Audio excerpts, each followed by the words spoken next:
watching Starring Entertainment. Role niyo dito and how's parang doing a teleserye? Yung role ko dito sa House of Lies is I play the role of Evelyn, yung mommy na martyr, na nervous wreck, na nanay ni Miss Beauty Gonzalez. To answer the second question, How's doing a teleserye? how's doing a teleserye again? You know, para akong naninibago ulit, honestly. Kasi 1 year ako nawala. Last ko was, yung Pinapinasong Paraiso. Sa ABS. Sa ABS. Na pinapalabas ABS. ngayon ulit. Pinapinasong Paraiso, tawag ko. Yes, sa primetime ng TV. Oo, yeah. Simula nung Correct. Talaga. Yes po, before. pinapalabas. So, anyways, parang nila, parang tawag, Rerun. Rerun. Yun yung last ko, 2023. So, mga year and a half ago. Tapos para ako na busy ako sa aking vlog. That's been running, thankfully, 3 years now. Para akong nanibago na, kasi parang nasanay na ako for the longest time na ako yung host. Di ba, feeling host. Na Wala masyadong big production. Wala masyadong big production, hindi ka nag-emote, you're just being yourself. Conversation na lang, kwentuhan, interview. Talaga para akong na nagkaroon ng kabahan at consciousness. And Conscious ako. And this is also your return. Excuse me. This is also your return sa GMA. So, kamusta po yung experience parang doing teleserye sa mga network na kasi nakakalipat-lipat na tayo. Totoo. Tuwa-tuwa ako kasi nga, nawala na yung network wars ngayon. Lahat tayo ngayon tulong-tulungan na Channel 2, Channel 5, Channel 7. I'm just so happy. I'm just thankful to Channel 7 that they gave me hanap buhay ko na naman. They've been always supportive of me. And I'm so thankful. Walang maliit o malaking role. It's just a role that I have to portray, that I have to be responsible in. Sa awa ng Diyos, sana makafulfill ako ng aking obligation as an actor. I'm just thankful, very grateful for this new project. And we're grateful din to see you again on TV. Thank you. Isa sa mga gusto din po namin sa inyo, parang you always have a parang unique attack sa each character. Ay, Sa thanks. dami po ninyong nagawa mga character, paano nyo binibigyan ng ibang kulay or flavor ang bawat character na ginagampanan ninyo? Well, sa akin, sana hindi magmukhang parang nagyayabang ako, but I don't really prepare for the role. Or maybe I don't over-prepare.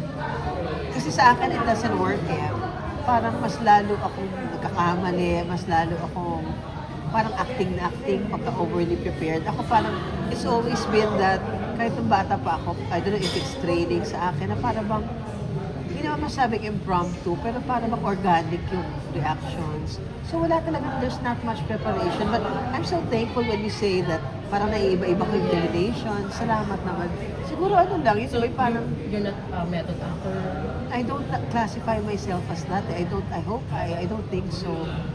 I'm not against it, but si Tito Nino, my mentor, sabi niya sa akin nung araw, nalala ko nung bata ako, galit na galit siya pagka nagpapaalam ako na gusto kong mag-workshop. Ayaw niya.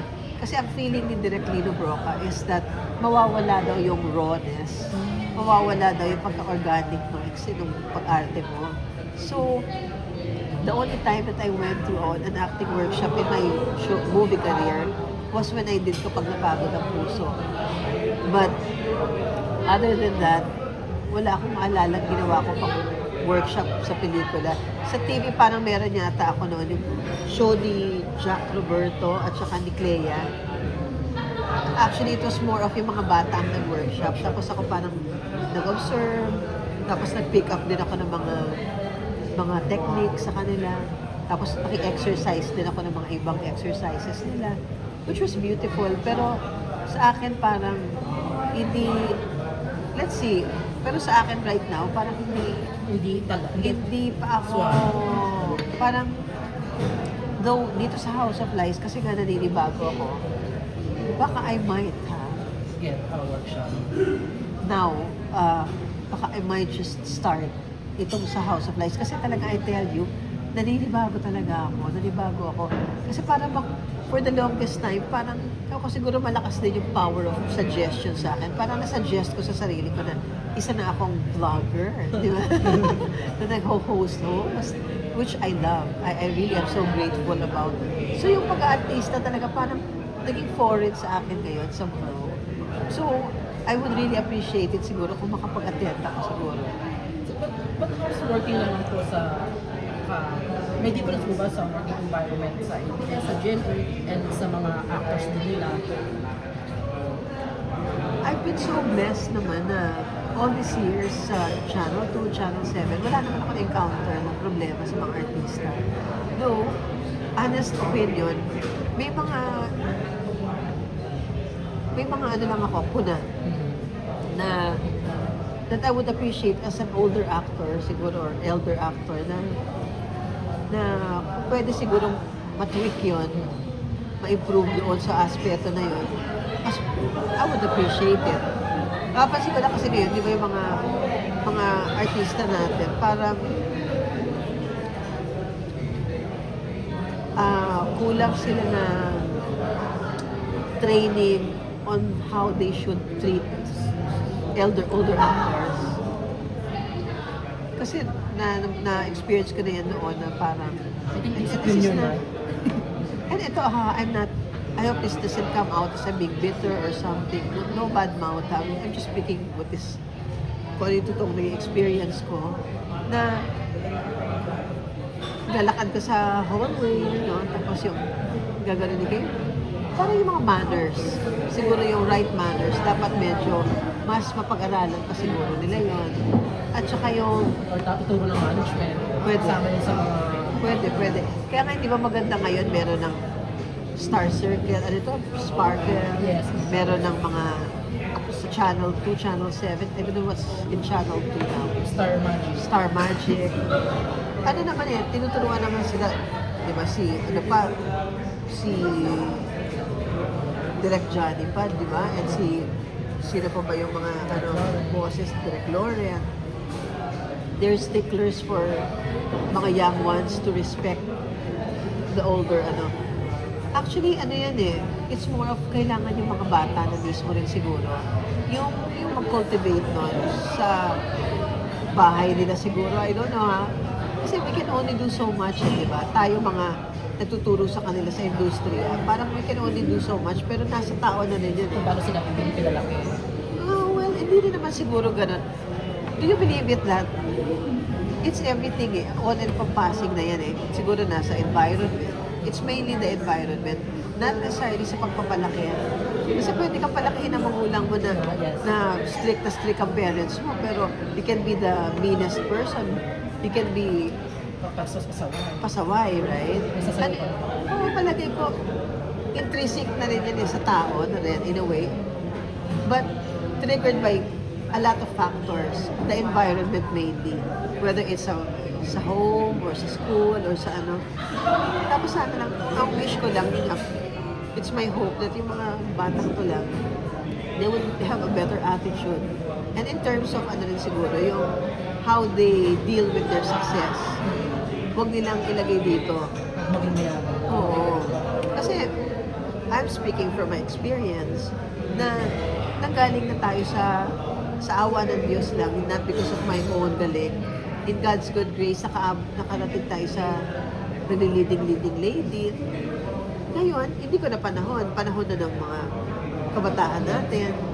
Kim Chu, Beauty, Chris. We have to be realistic about things. And kung halimbawa sa umpisa pa lang, green out mo na yung sarili mo na, itong mga bagay-bagay na ito, temporal lang ito. Hindi ko dapat ilagay dito. Kasi anytime pwedeng mawala. Yung humility mo nandoon. Yun din kasi yung tinuro sa amin ni Mother Lily, tinuro sa akin ni Mila Ocampo, tinuro sa akin ng management ko, ng LBD.